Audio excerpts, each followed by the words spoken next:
Hi there, my name is Clay Johnson. I'm with the Department of Better Technology. A lot's been said about Healthcare.gov, but a lot of it's been distilled into 5-minute segments. So I'd like to take you on a deeper dive on what's gone on behind Healthcare.gov, its history of development, what went wrong, and more importantly, what we could do to stop things like Healthcare.gov from happening again. The first thing you need to know about healthcare.gov are the letters IDIQ. That stands for Indefinite Delivery, Indefinite Quantity. It's the kind of contract that lets government buy an indefinite quantity of services from a company over a set period of time. HHS, along with many other agencies, use this kind of contract to make it easy to buy things, rather than put every little thing out for public bid, which takes a lot of staff and a lot of time and a lot of money. About every 10 years, they negotiate a handful of these IDIQ contracts and buy everything they need through the people who win those contracts. The last time HHS issued IDIQ contracts for information technology was 2007. They issued 16 of them. The number here, HHSM 500-2007, represents the bigger contract. The 14I through 29I each represent an individual vendor who won one of these contracts. You can Google it that way. Fast forward through to 2010, the Affordable Care Act passes and HHS writes an RFP.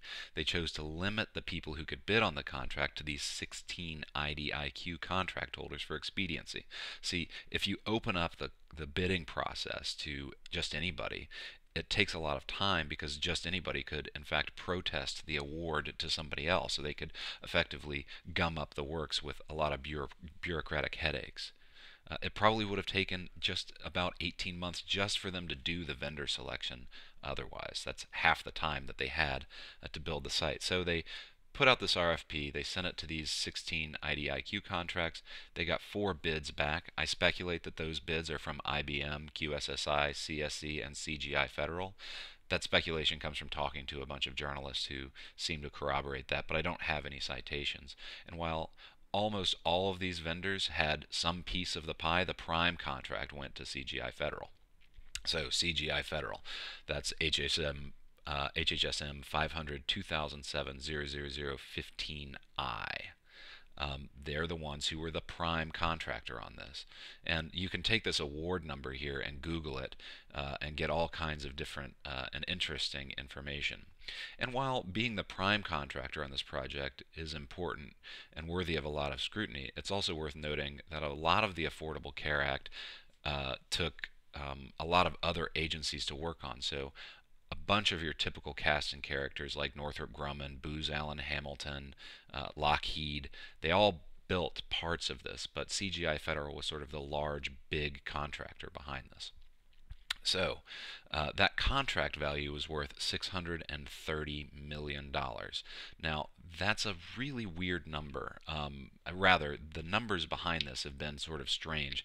I've heard estimates ranging from $90 million to this $630 million. And there are 3 reasons why this number is confusing. The first is there's a difference between a contract's value and what's been spent. So my general take is what's been spent so far is about $174 million. That comes from Secretary Sebelius's testimony in front of the House Energy and Commerce Committee a few weeks ago.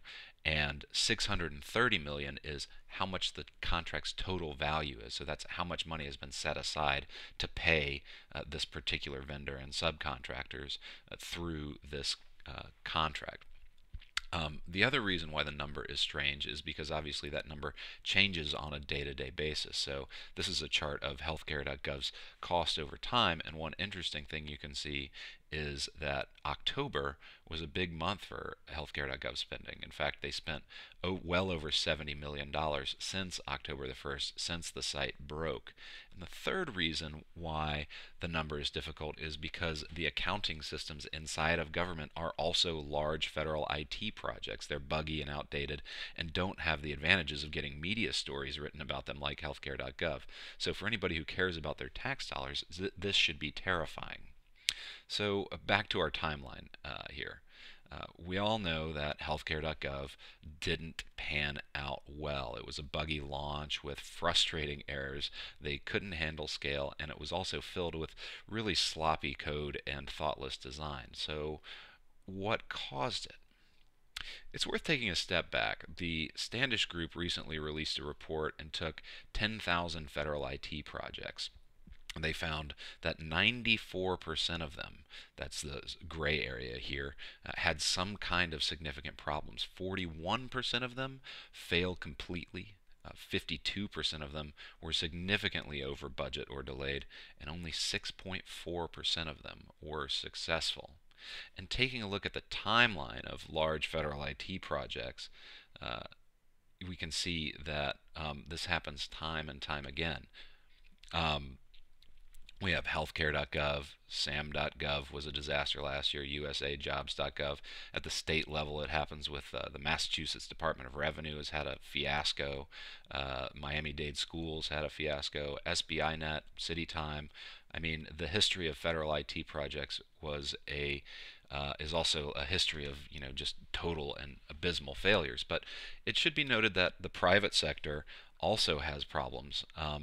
Hewlett Packard, for instance, tried to centralize their IT systems and failed miserably. Uh, Hershey's uh, nearly missed Halloween because they tried to um, uh, uh, create an ERP solution, and they failed shipping out candy on time in 1999. They lost 18% of their stock price in a single month. And some of this stuff has been lasting for years. The IRS has been undergoing a modernization effort for since 1993. So the question to ask isn't why did healthcare.gov fail, but rather why do projects like this fail so frequently? In order to figure that out, I think it's worth taking a look at what success looks like. I think success is a formula that looks something like this. Success equals money plus time plus talent plus accountability. So let's start breaking down that formula. Did they have enough money? They had $630 million. That's plenty of money for just about anything. In terms of time, they had nearly 3 years. But there was a vendor selection process. There were many repeal votes and lots of politics in the House and the Supreme Court. So, let's give them 18 months. With $630 million, that's still plenty of time to do this. There's also a lot of regulation inside of the federal government, though, that you have to account for. The Paperwork Reduction Act, in particular, does nonsensical things like this. It governs over information collections. It says that every information collection that government puts out must be put out for public comment for 6 months before the government can release it to the public, which means little forms like this, was this page helpful, yes or no, requires a 6-month clearance process from the White House. Once the form is decided upon, it's also very hard to change it. That said, with the amount of money that they had, they could have bought a jet and got the best programmers in the world together to build the site and still had months to spare. So why couldn't they round up the cream of the crop for this? So that leads us to the talent part of the equation. Let's talk about what it takes to become a federal contractor. This is sam.gov, and this is a friend of mine trying to register on sam.gov. Sam.gov is the website that you need to register on in order to be awarded federal contracts. The process is so long and cumbersome that it makes the idea of standing in line at the DMV sound appealing. Most people, when they think about government contracting and do some research, run into this and simply give up. The front door of government contracting is a very heavy one, and this prohibits a lot of talent from even making it into the ecosystem, and it causes people who make decisions to award contracts to particular companies heavily favor incumbent vendors, those who have already registered inside of sam.gov. And so we are already favoring people who are existing contractors and making it really hard for people to get in the door. In this case, my friend Jed, who tried to register and couldn't even manage to do it because the site was so buggy, and eventually he just gave up. So government starts with a limited selection of vendors to choose from to start with. And in order to expedite the process, they decided to make it open to only 16 companies, and of those, they only got 4 bids back. But if they had done hundreds of bids, would they only have had 12 months to do the project? Maybe 8? That would be a terrifying proposition. Maybe they could have gotten the procurement done, but more likely it would have been we wouldn't have even seen a Healthcare.gov launch. Another issue is clearance, and you don't hear a lot of people talking about this, but here's the thing. You don't want just anybody off the street dealing with people's personally identifiable information. And some of the people working on this project may have needed to get what's called security clearance, a very thorough, very expensive, and very lengthy background check that contractors have to pay for. And so contractors almost always opt for people who already have this security clearance so that they don't have to go through that process and spend all that money.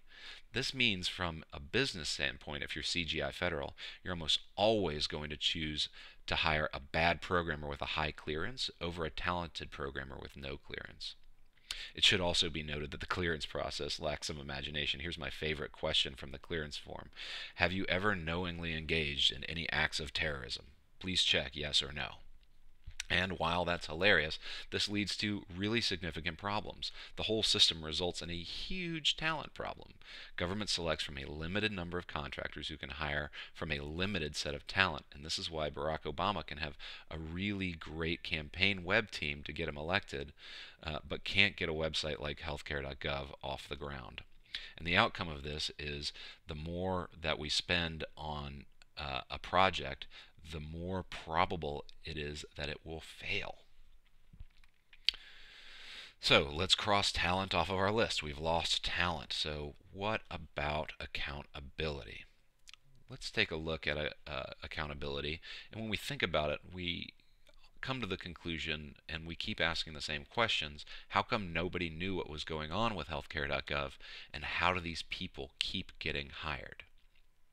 So in 2009, the federal CIO, then Vivek Kundra, launched this thing called the IT dashboard, which is supposed to take data from all the various federal IT investments and flag both the White House and the public for warning signs. This is the evaluation for the Healthcare.gov Plan Finder IT investment as of November the 11th, 2013. It's marked as a 5 out of 5. So maybe I'm crazy, but perhaps we're measuring the wrong things. What is it that we measure? Well, we measure our cost variance. Is it on budget or off budget? And schedule. Is it on time or delayed? It doesn't measure at all anything like whether or not it's any good or does it work. There's no quantitative data here. So it's very hard to spot a problem if these are the only two things that you're measuring. The other thing that's problematic is peepers. So contractor performance is something that we do measure on a broad basis to figure out whether or not contractors are doing a good job, and ostensibly to give bad contractors a bad reputation so that they don't get hired anymore. But the reality is that this past performance information retrieval service isn't widely used. The Government Accountability Office last year released a report that pretty much said that if it does get used, then it's certainly not the leading factor in whether or not these things get awarded to these people. And the data in the system is actually pretty unreliable because the people who award the contracts, called contracting officers, are scared to put accurate data in there because they're afraid that contractors will protest that evaluation and further gum up the works.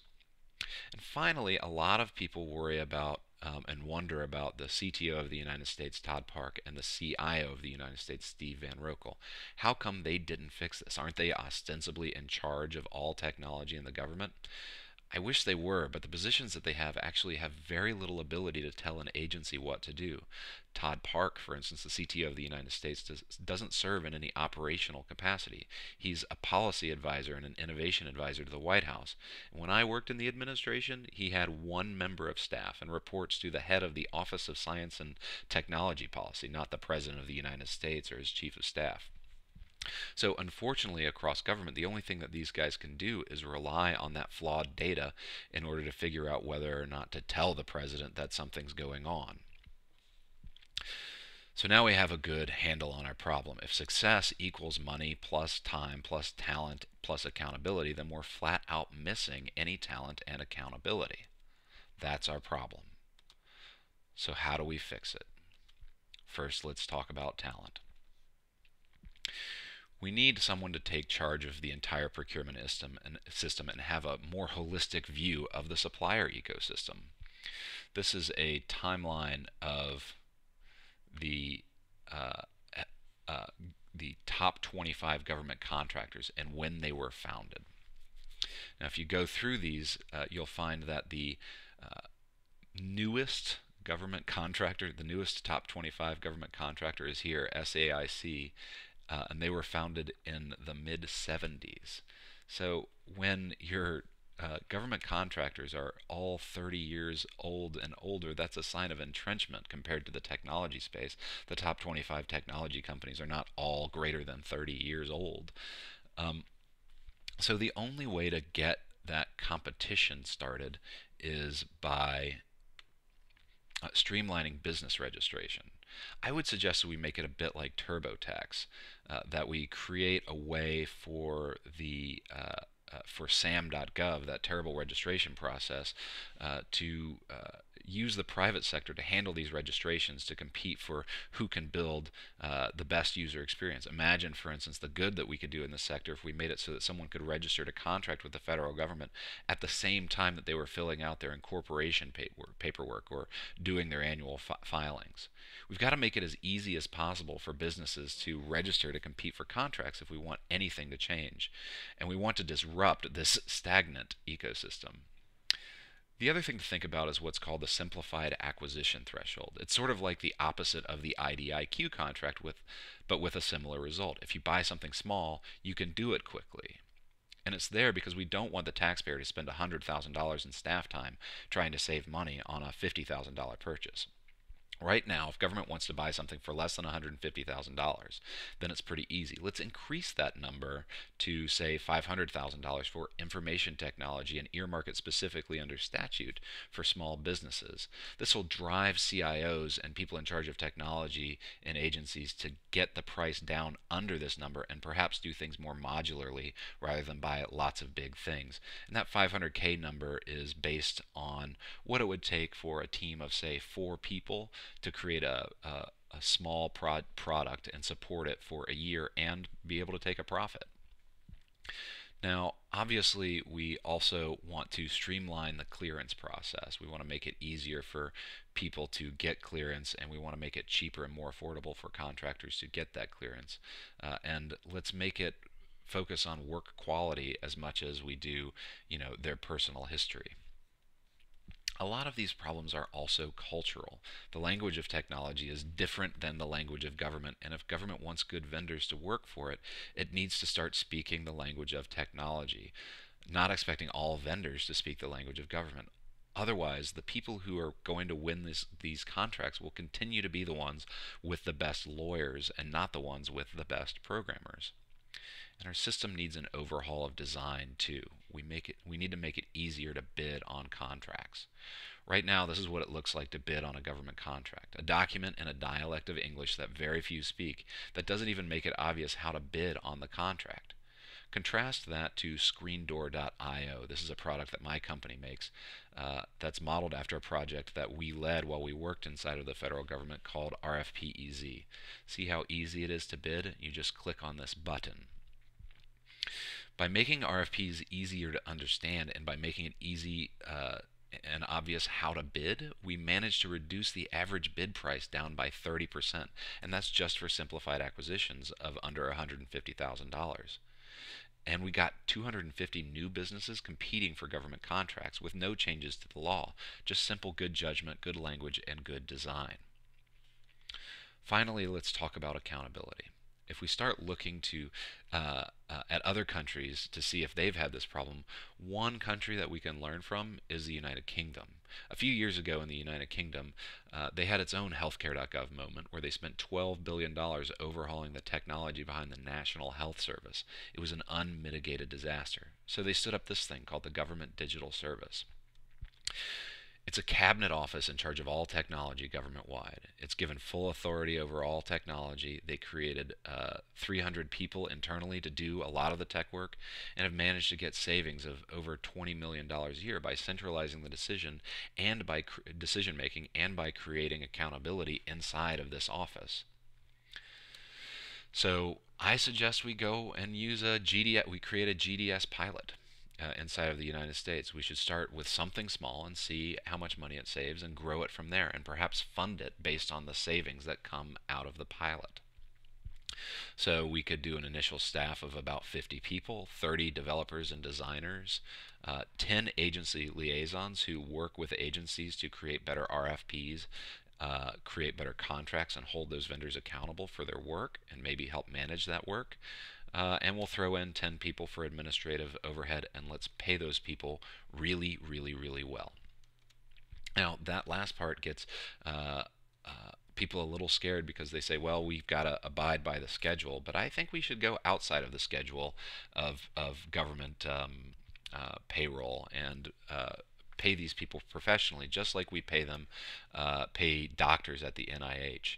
If you take a look at the top 20 highest paid federal employees besides the President of the United States, you can see that they're all doctors. The number one paid employee of the United States is a guy named Electron Kabibu, who is an oncologist at the National Institute of Health. And before you call me crazy, yes, there is an Electron Kabibu, and in fact he does have siblings named Positron, Neutron, Deuteron, and Proton. I can't make this stuff up. So if we can pay people like Electron Kabibu $360,000 a year to help cure cancer, why don't we pay great developers and designers competitive salaries inside of government to help cure this cancer of IT procurement inside of government? If the average salary of that group of 50 people was, say, $200,000 a year, we're looking at a total annual payroll of about $10 million. That's a pittance compared to what we're spending now on Healthcare.gov. The other thing we need to understand is that when it comes to judgment, human managers still beat out automated systems time and time again. That's because these systems are easier to lie to. So let's make the CTO role consequential. I'd even propose that we make it a cabinet level Secretary of Technology and have that person oversee the GDS, and let's make GDS on the hook. When stuff breaks, now we know who to fire. We also, of course, need better managements. We need to make it so that the PEPRS system, the past performance system, is reliable and accurate, and we need to insulate contracting officers from retaliation from the people that they're evaluating. But we also need to make it so that contractors can rate government project managers as well. We need to have talent on both sides of the coin here and make it so that it's easy to spot bad talent, whether that person is a government employee or a federal contractor, and either move them to a place where their talent is more appropriate or move them out of the marketplace. We need to start using qualitative data as well as to whether or not this was good and whether or not this project satisfied customers. Remember, success equals time plus money plus talent plus accountability. The federal government spends $80 billion a year on technology. That's about $30 billion more than Google does in revenue. And no matter what side of the aisle you sit on, whether you're a Democrat or a Republican, a socialist or a libertarian, you care about how your tax dollars get spent. And no matter what the role of government is, ask yourself this. Over the past 20 years, do you require more or less technology in order for you to do your job? Why would we expect anything different from government, especially with the next 20 years ahead of us? So thank you for your time and attention. We hope we were of service. I hope this was useful for you. Please feel free to share it and send it to your friends. And check us out. We're the Department of Better Technology, dobt.co. This slideshow is available on GitHub. And if you have any edits, please let me know. And tweet at me. I'm at CJOH on Twitter. Thanks very much.